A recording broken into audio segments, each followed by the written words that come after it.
God's love existed before creation. Just think about that.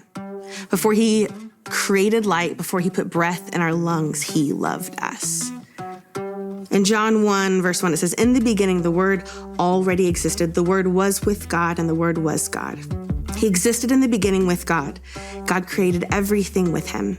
God created everything through him, and nothing was created except through him.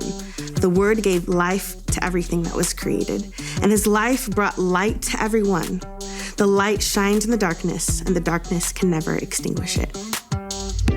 The Word was God. See, God doesn't really exist in the same time frame that we do. He exists in all of the time frames. He exists fully where we are right now. And what I love about this is it reminds me that God sees things differently than I do. He doesn't just see a snippet of the picture, he sees the whole picture. Where I look at the ocean and I see the top of the ocean and the land, he can see the fish that exist within it. He can see the depths of the ocean, and he can see each wave as it ripples across. But while he's also seeing that, he can see the icicles and Antarctica and the deserts. He sees it all at the same time. And when I think about that, I realize that I have such a limited perspective on this earth and of my life. And because of that, I can see just the limitedness within me. But he's a God who goes past anything we could ever imagine. In the Old Testament, it was required for a pure animal to be sacrificed to cover sin. And Jesus came to be that sacrifice for everyone, but not just everyone that existed then, everyone who would ever believe ever in time. That's incredible.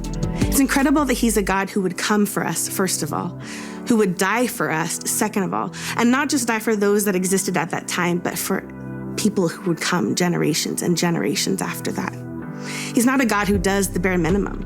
He's a God who continuously goes further for each and every one of us because his love is not limited, because his perspective is not limited. He doesn't just do the bare minimum. He goes further. And after he saves us from our sin, he then conquers death.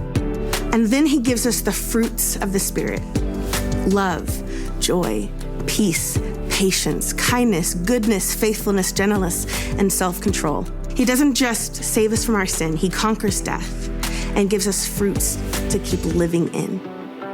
That's the kind of God he is. And that's why we wrote this song, to be reminded that he sees everything. He loves tremendously. And he goes further than anyone to show us his love and who he is.